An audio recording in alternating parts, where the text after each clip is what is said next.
High বন্ধুরা, কেমন আছেন সবাই? আশা করি ভালো আছেন। শেখ ভাই রান্নাবান্না আপনাদের স্বাগত জানাই। আজকে আবারও হাজির হয়ে গেছি নতুন রেসিপি নিয়ে। তো আজকে আমার মেয়ের আবদারে আমি বানিয়ে নিয়েছি ডিম বিরিয়ানি। আর এই ডিম বিরিয়ানি কীভাবে খুব অল্প উপকরণ দিয়ে অল্প সময়ে তৈরি করব সেটা দেখার জন্য ভিডিওটি প্রথম থেকে শেষ পর্যন্ত দেখতে থাকুন। আর ভালো লাগলে চ্যানেলটিকে সাবস্ক্রাইব করে বেল আইকনটি প্রেস করে রাখুন। তো চলুন রেসিপিটি শুরু করি।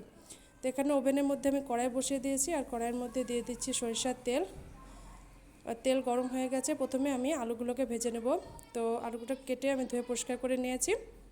এখন আলুগুলোকে সামান্য একটু হলুদ গুঁড়ো দিয়ে ভালো মতন ভেজে নেব। তো হলুদ গুঁড়োটা দিলে কালারটা ভালো আসে, দেখতে ভালো লাগে।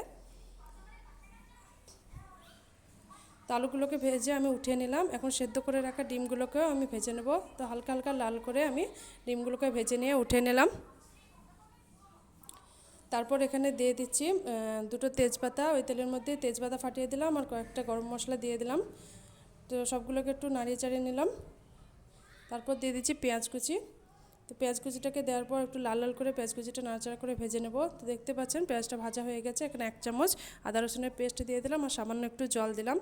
তো শুকনো মশলাগুলো এখানে অ্যাড করব। তো দিয়ে দিচ্ছি 1 চামচ হলুদ গুঁড়ো, 1 চামচ লঙ্কা গুঁড়ো, 1/2 চামচ জিরে গুঁড়ো, 1/2 চামচ ধনে গুঁড়ো, আর স্বাদ মতো লবণ দিয়ে সবগুলোকে ভালো মতন কষিয়ে নেব। তো মশলাটাকে ভালো মতন কষিয়ে নিয়েছি। এখন এখানে বাসমতি চাল নিয়ে নিয়েছি, আর চালটাকে ধুয়ে পরিষ্কার করে নিয়েছি। এখন মশলার মধ্যে দিয়ে দিচ্ছি, আর চালটাকে ভালো মতন মশলার সঙ্গে কষিয়ে নেব।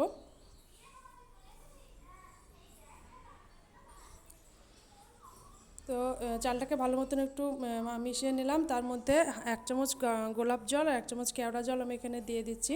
তো এর জন্য ফ্লেভারটা ভালো আসবে। তো সবগুলোকে আবারও একটু নাড়িয়ে চাড়িয়ে নিলাম। তারপর এখানে ভেজে রাখা আলুগুলোকে অ্যাড করছি।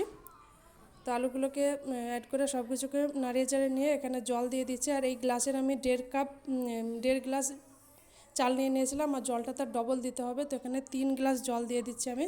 আর জলটা দেওয়ার পর ভালো মতন একটু নাড়াচাড়া করে নিচ্ছি। একটা ঢাকনার সাহায্যে ঢাকা দিয়ে আমি 5 মিনিট কুক করে নেব।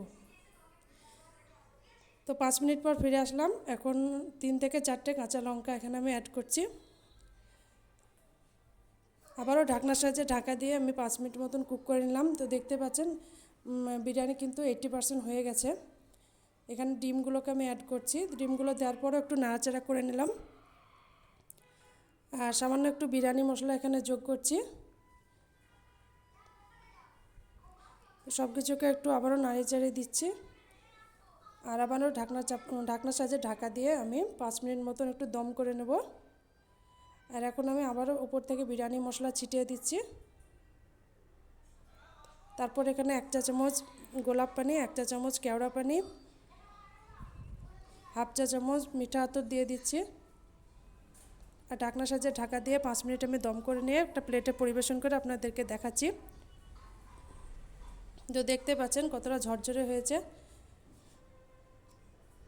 এভাবে আপনারা বাড়িতে অবশ্যই ট্রাই করে দেখবেন। বাড়ির ছোট থেকে বড় সবাই পছন্দ করবে। আশা করছি আপনাদেরও ভালো লাগবে। ভালো লাগলে কমেন্ট করে জানাবেন, সাথে লাইক করবেন, আর রান্নাটিকে বেশি বেশি করে শেয়ার করবেন। চ্যানেলটিকে সাবস্ক্রাইব করে বেল আইকনটি প্রেস করে রাখবেন, যাতে নিত্য নতুন ভিডিওর আপলোড সবার আগে আপনার কাছে